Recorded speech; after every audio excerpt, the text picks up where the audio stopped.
Assalamualaikum warahmatullahi wabarakatuh. Perkenalkan, nama saya Devi Sulpana Merdekawati, NPM 205185 dari kelas akuntansi C. Di sini saya akan membuat video untuk memenuhi salah satu tugas mata kuliah manajemen pemasaran tentang perencanaan strategi dan proses pemasaran. Apa itu perencanaan strategi? Perencanaan strategi merupakan proses manajerial untuk menghasilkan dan mempertahankan kesesuaian antara sasaran dan sumber daya organisasi peluang dasar yang timbul. Konsep perencanaan strategis dibagi menjadi dua. Yang pertama ada matriks BCG.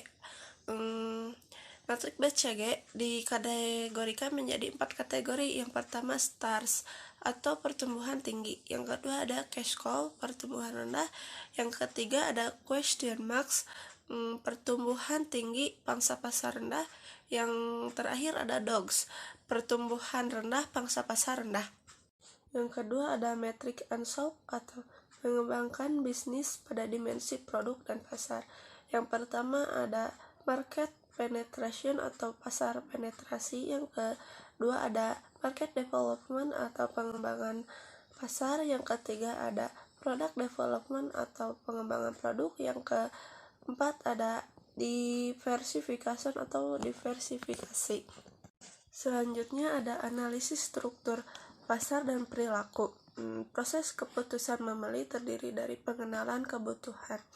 Jadi produk tersebut itu gunanya itu untuk apa? Yang kedua ada pencarian informasi. Yang ketiga ada evaluasi alternatif. Yang keempat ada keputusan pembeli. Dan yang kelima ada perilaku setelah membeli.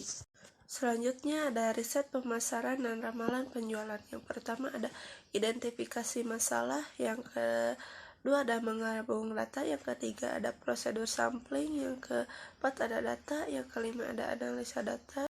Dan yang selanjutnya ada era baru informasi sekunder, internet, World Wide Web. Yang pertama ada internet. Yang kedua ada World Wide Web. Yang ketiga ada Uniform Reference Locator. Yang keempat ada mesin pencari. Yang kelima ada database pada CD-ROM. Yang terakhir ada survei internet. Selanjutnya ada segmentasi target dan positioning. Yang pertama langkah-langkah dalam segmentasi pasar, target, dan posisi pasar. Yang pertama ada identifikasi variabel atau mengembangkan profit. Yang kedua ada memilih setiap segmen atau memilih segmen. Yang ketiga ada identifikasi penempatan atau penempatan posisi. Dan yang selanjutnya ada strategi pemasaran dalam berbagai posisi persaingan. Yang pertama ada market leader, perusahaan yang diakui oleh industri yang bersangkutan sebagai pemimpin. Terus ada strategi market leader, contohnya menciptakan produk yang inovatif. Yang kedua ada strategi market challenge, memperkenalkan produk baru.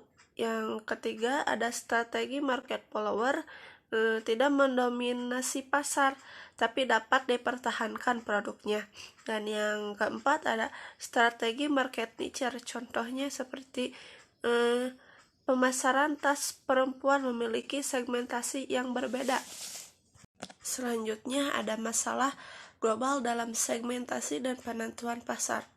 Contohnya, Nike yang memasarkan produk yang serupa dengan menggunakan strategi yang sama di negara yang berbeda-beda. Terus ada pemasaran jasa. Pemasaran jasa itu tidak dapat dilihat, dirasa, didengar, diraba, namun dapat dirasakan manfaatnya, seperti tidak berwujud, keanekaragaman, tak terpisahkan, dan tahan lama.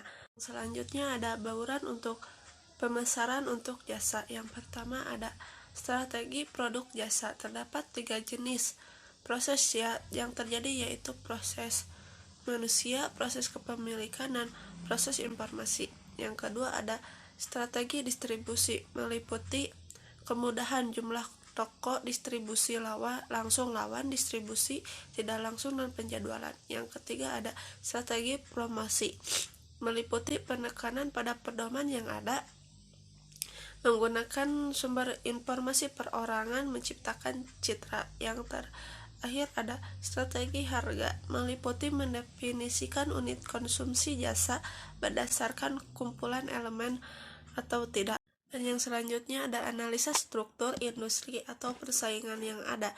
Pertama, adanya pendatang baru atau banyaknya produk-produk baru. Yang kedua ada pemasok atau kekuatan tawar pemasok. Yang ketiga ada substitusi atau ancaman produk atau jasa yang terganti. Yang keempat ada pembeli, kekuatan penawaran lebih, jadi pembeli itu banyak nawarnya.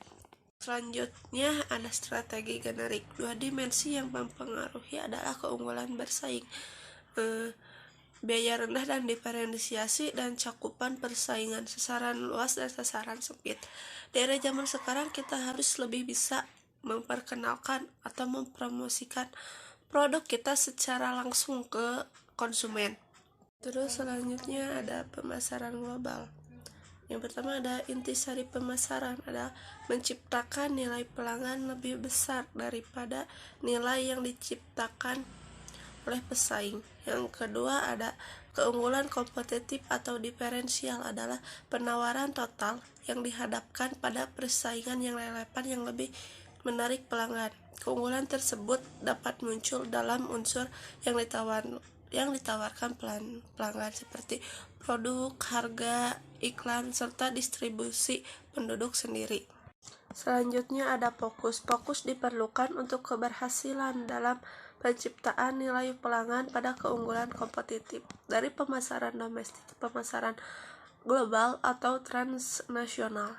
Selanjutnya ada pemasaran domestik, pemasaran ekspor, pemasaran multinasional, pemasaran internasional, dan pemasaran global atau transnasional.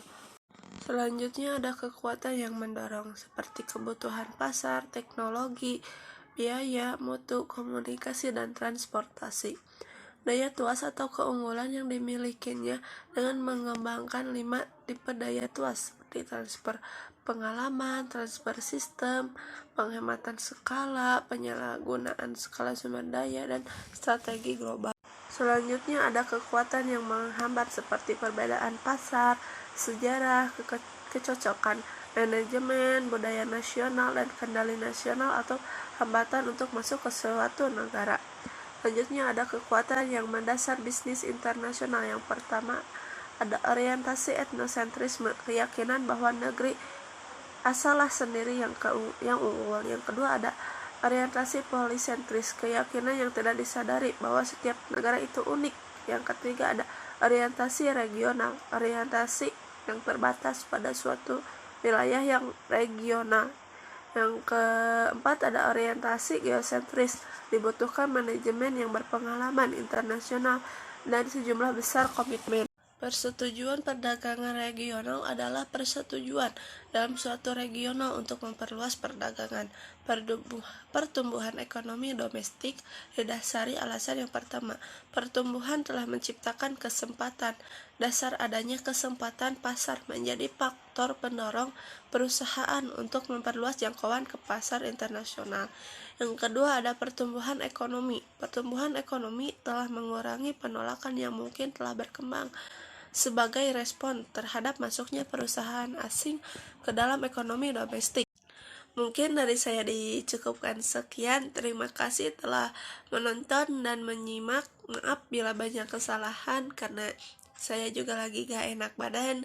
Terima kasih. Wassalamualaikum warahmatullahi wabarakatuh.